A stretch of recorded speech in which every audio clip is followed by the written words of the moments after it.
बिस्मिल्लाहिर्रहमानिर्रहीम। नाज़रीन, आपने सुना होगा गुज़श्ता दिनों फ़्रांस के सदर मैक्रोन रवांडा की राजधानी किगाली पहुँचे और उन्होंने रवांडा में 90 की दहाई में हुए कत्लेआम के जुर्म को तस्लीम कर लिया और वहाँ के लोगों से माफ़ी मांग ली। 1994 में रवांडा में 2 कबाइल हुटू नस्ल के कबाइल और टुट्सी कबीला का बहुत ज़बरदस्त कत्लेआम हुआ था, नस्ल कुशी हुई थी। 100 दिन में 8 लाख लोगों को फ्रांसीसी फ़ौजियों ने कत्ल कर दिया था। आज कमीशन बैठा करके जो गुज़श्ता महीने रिपोर्ट पेश की फ्रांस के कमीशन ने, उसने तस्लीम किया कि हाँ, फ्रांस ने वहाँ जुर्म किया है और फ्रांस को उसके लिए माफ़ी मांगनी चाहिए। कमीशन ने कहा कि ऐसा लग रहा था कि फ्रांसीसी हुक्काम जिस वक्त इनके फ़ौजें वहाँ कत्लेआम कर रही थीं, ऐसा लग रहा था कि ये नाबीना हो गए, तमाम के तमाम वहाँ के हुक्काम नाबीना हो गए थे। रवांडा के सदर ने इसको, वहाँ के मौजूदा सदर पाल कागामे, उन्होंने कहा कि कमीशन की ये रिपोर्ट रवांडा के अवाम के लिए एक दस्तावेज़ की हैसियत रखती है। जहाँ 8 लाख लोगों को 100 दिन में कत्ल कर दिया गया, तो वहीं वहाँ के उस वक्त के सदर जोनियाल, जो एक हवाई जहाज़ में जा रहे थे, उनको भी मार गिराया गया था, वो भी उसमें कत्ल किए गए थे। आज फ्रांस के सदर रवांडा पहुँचे, जा कर के उन्होंने आज माफ़ी मांग ली। कुछ दिन पहले फिर आपने अखबार में पढ़ा होगा कि जर्मनी ने भी नामीबिया पर नस्लकुशी जो की थी, वहाँ कत्लेआम जो किया था इस 19वीं सदी के अवाइल में, उसके लिए भी माफ़ी अब जर्मन के सदर ने वहाँ भी जा कर के माफ़ी मांग ली। फ्रैंक वाल्टर ने वो माफ़ी नहीं मांगी, वो वहाँ की एक पार्लियामेंट में जाएंगे नामीबिया की, और जा कर के वहाँ के एक तकरीब में बाकायदा वो माफ़ी मांगेंगे, इसलिए कि उन्होंने भी जुर्म का एतराफ़ कर लिया है। जर्मन वज़ीर ख़ारजा माइक्रो मास ने कहा कि कमीशन 5 साल से इस बात पे बातचीत चल रही है, 2015 से बातचीत चल रही थी, ताकि जर्मन अपने जुर्म का एतराफ़ करे और वहाँ के लोगों से माफ़ी मांगे। नाज़रीन, ये ऐसी बात है कि ये लोग मगरिबी ममालिक वाले, इनका जब आप गौर करेंगे पूरी दुनिया में आज भी, तो या तारीख़ पर निगाह डालें तो इनकी ये फितरत है कि ये मुल्कों में घुस जाते हैं, छोटे मुल्कों में घुसते हैं और जब चाहते हैं जहाँ चाह के कत्लेआम कर देते हैं, और उसके बाद जब कुछ वक्त गुजर जाता है तो बहुत ज़्यादा दबाव पड़ता है या ये होता है, तब वो जो जा कर के माफ़ी मांग लेते हैं। ये उनकी माने आम आदत बन गई।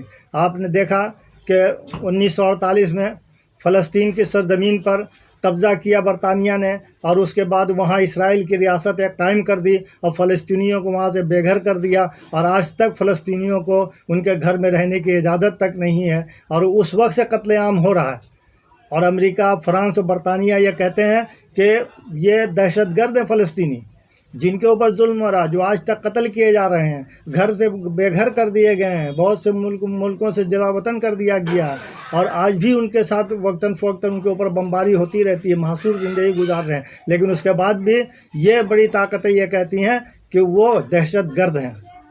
आप फिर गौर कीजिएगा कि बोस्निया हर्ज़ोग, आपको याद है 90 की दहाई में बोस्निया हर्ज़ोगोविना में भी अक़वाम मुत्तहिदा की फ़ौज की निगरानी में बाकायदा वहाँ के मुसलमानों को कत्लेआम किया जा रहा था। आज वहाँ का एक जनरल आलमी अदालत के तहत जेल में है, और उसके बाद वहाँ पर एक कब्र से 800 लाशें निकल रही हैं, हज़ार लाशें निकल रही हैं। इस कत्लेआम किया गया वहाँ, इस कत्लेआम हुआ कहते बोस्निया में हर्ज़ोगोविना में, कि तारीख़ हैरान है, पूरी ज़मीन खून से तर कर दी गई। फिर आप गौर कीजिएगा कि अभी अफ़गानिस्तान में शाम में, इराक़ में इन लोगों ने, इन्हीं मगरबी मुल्कों ने जमा होकर के इस कदर बमबारी की, इराक़ को तबाह बर्बाद कर डाला, शाम को तबाह बर्बाद कर डाला, अफ़गानिस्तान में जो है तो इस कदर बमबारी की, इस कदर बमबारी की कि औरतें, बच्चे, मर्द कुछ नहीं इन्होंने देखा। कभी हॉस्पिटल में भी कर दिया, कैंपों में भी कर दिया, पनाह लिए हुए लोगों के कोई भी घरों पर बमबारी कर दी, बारात लगी हुई है वहाँ बमबारी कर दी, जनाजा जा रहा है वहाँ बमबारी कर दी। और बहुत होता है जब दबाव बनता है तो माफ़ी मांग लेते हैं। आपने सुना होगा कि जंग के दौरान अफ़गानिस्तान में पाकिस्तान के एक मदरसे में बमबारी कर दी जहाँ 200 बच्चे और असातिज़ा मौजूद थे, सब के सब मर गए। लेकिन जब आलमी हुकूक तंजीम, ये इंसानी हुकूक तंजीम ने जब एहतजाज किया, पूरी से आवाज़ उठने लगी तो माफ़ी मांग लिया। अफ़गानिस्तान में एक जगह लोग जमा हुए थे बारात में, वहाँ पर बमबारी कर दी। और जब बमबारी हो गई तो जब इंसानी हुकूक तंजीमों ने जब एहतियात शुरू किया तो इन्हें माफ़ी मांग ली। ये आम बात है इन लोगों का कि जब चाहते हैं जहाँ घुस करके मगरबी ममालिक वाले लोगों का कत्लेआम कर देते हैं और एक मामूल बना लिया माफ़ी मांगने का, माफ़ी मांग लिया। आप गौर कीजिएगा कि ये क्यों करते हैं, इनका करने का मकसद क्या है। हम आपके एक मामूली से हो सकता है ये बात, हमारी बात आपको समझ माने आपके समझ से अलग हो, लेकिन हम ये समझते हैं कि चूँकि यूएनओ जब से वजूद में आया है तब से जो पावर दिया गया है, जो वीटो पावर कुछ लोगों को दिया गया है, उसका ये गलत इस्तेमाल करते हैं और ये कहते हैं गलत इस्तेमाल करके मुल्कों को अपना ये दस्तनगर बनाते हैं, उसको अपने मुताबिक चलाने की कोशिश करते हैं और जो ज़रा सा भी इधर उधर होता है उसके ऊपर बमबारी कर देते हैं। उस वक्त ना यूएनओ का कोई कानून काम आता है, ना कोई हुकूक इंसानी तंजीम को कोई आवाज़ काम आती है। कभी जो है तो जब चाहा तब बमबारी कर दिया, जब चाहा किसी करारदाद को वीटो कर दिया, रद्द कर दिया, सही काम को गलत कर दिया। ये इन लोगों की आदत बनी हुई है।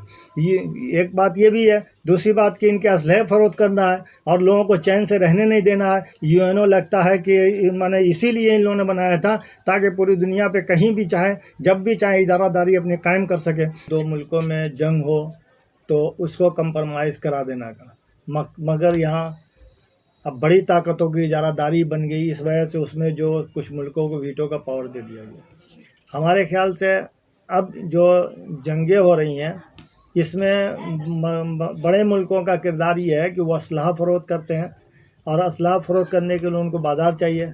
बाज़ार उसी वक्त खड़ा होता है जब जंगें हों मुल्कों में, और इसलिए ये जो है तो जंग करवाते हैं। आप देखिएगा अफ़गानिस्तान पे जंग हुई, शाम में जंग हुई, इराक़ में जंग हुई और यमन पर भी जंग थोपा गया। तो ये तमाम मुल्कों पर जंग थोपी गई।